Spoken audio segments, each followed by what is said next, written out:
বিসমিল্লাহির রহমানির রহিম। আসসালামু আলাইকুম প্রিয় ভিউয়ার্স, আশা করি সবাই ভালো আছেন। আলহামদুলিল্লাহ আমিও ভালো আছি। মুক্তার শখের রান্না থেকে সবাইকে স্বাগতম।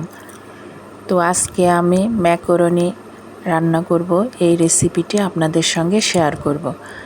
আশা করি রেসিপিটি ভালো লাগবে। তো চলুন মূল রেসিপিতে যাওয়া যাক।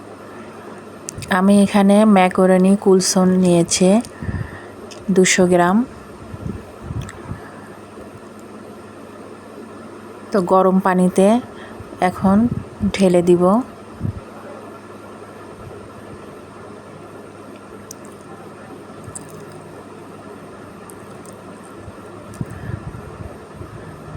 এটা 7 থেকে 8 মিনিট সিদ্ধ করে নিব।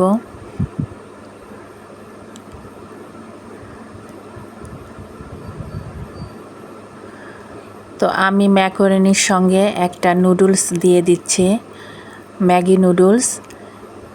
এটাতেও অনেক ভালো লাগবে খেতে।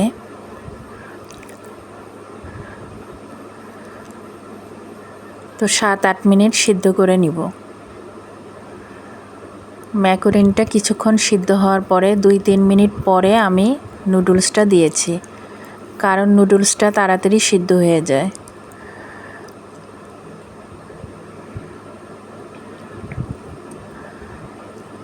তো এখন কড়াইতে তেল দিয়ে নিব।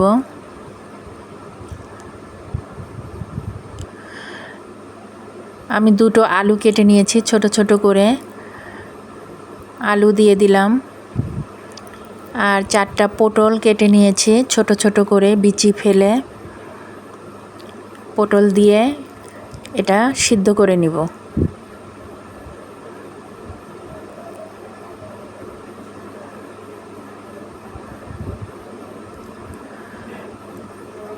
তো স্বাদ মতো লবণ দিয়ে দিব, আর সামান্য হলুদের গুঁড়ো দিয়ে দিব। একটু রঙের জন্য হলুদটা দিচ্ছে, এটা না দিলেও চলে, সামান্য দিয়ে দিলাম। দিয়ে ঢেকে সিদ্ধ করে নিব।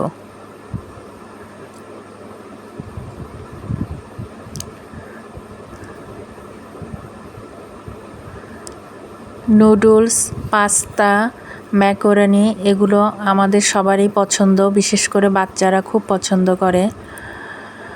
তো ম্যাকারনির সঙ্গে একটা নুডলস এভাবে দিয়ে রান্না করলে খেতে অনেক মজা হয়।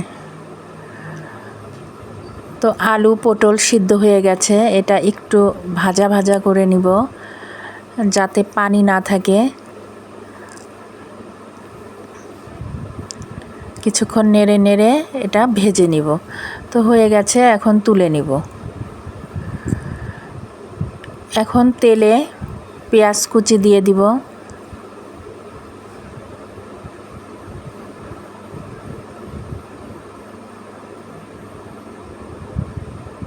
কয়েকটা কাঁচামরিচ দিয়ে দিলাম। দিয়ে এটা একটু সিদ্ধ করে নিব পেঁয়াজটা।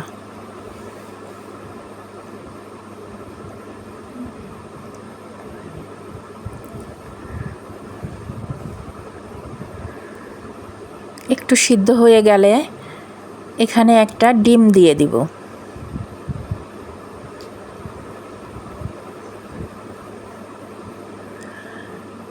ডিমের জন্য সামান্য লবণ দিব।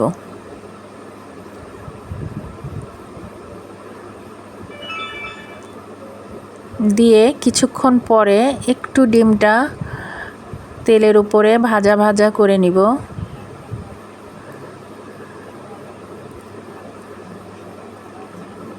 নেড়ে চেড়ে ডিমটা ভাজা ভাজা করে নিব।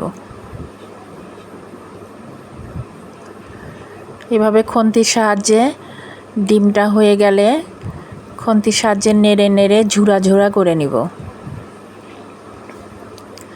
আপনারা চাইলে ডিম আলাদা ভেজে পরেও দিতে পারবেন, আবার এভাবেও দেওয়া যায়। এখানে চাইলে চিংড়ি মাছ, মাংসের কিমা এটাও দিতে পারেন।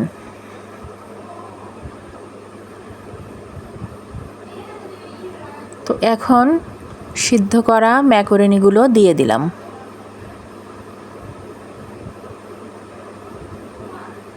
সবজিগুলো দিয়ে দিলাম, দিয়ে এটা ভালোভাবে মিশিয়ে নিব।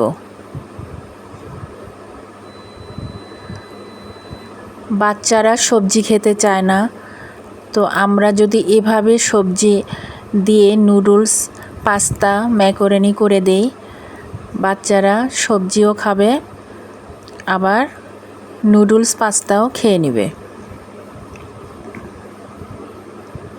এবার প্যাকেটের মশলা দিয়ে দিলাম,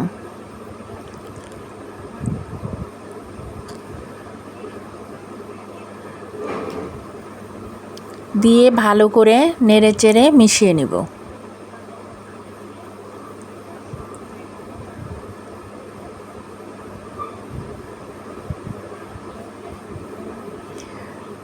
সাত থেকে 8 মিনিট সিদ্ধ করে নিতে হবে, তা না হলে বেশি গলে যাবে। দেখুন আমার পাস্তা ম্যাকারনিগুলো ঝরঝরে হয়েছে, অনেক ঝরঝরে হয়েছে। তো ভিডিওটি ভালো লাগলে একটা লাইক, শেয়ার, কমেন্ট করবেন, একটা সাবস্ক্রাইব করবেন। যারা সাবস্ক্রাইব করেছেন তাদেরকে অসংখ্য ধন্যবাদ। আর যারা আমার চ্যানেলটিতে নতুন, এখনও সাবস্ক্রাইব করেননি, তারা একটা সাবস্ক্রাইব করে পাশে থাকবেন। তো হয়ে গেল আমার ম্যাকারনি, সবজি দিয়ে ম্যাকারনি রান্না। এখন আমি বেড়ে দেখাচ্ছি। মাশাআল্লাহ, দেখুন কত সুন্দর হয়েছে, খেতেও অনেক মজা হয়েছে। তো এভাবে ট্রাই করবেন, এভাবে রান্না করে দিলে বাচ্চারা অনেক পছন্দ করে খাবে। তো ভিডিওটি এতক্ষণ দেখার জন্য অসংখ্য ধন্যবাদ। সবাই ভালো থাকুন, সুস্থ থাকুন। আগামীতে আবার কোনো রেসিপি নিয়ে আসব ইনশাআল্লাহ। আল্লাহ হাফেজ। আসসালামু আলাইকুম।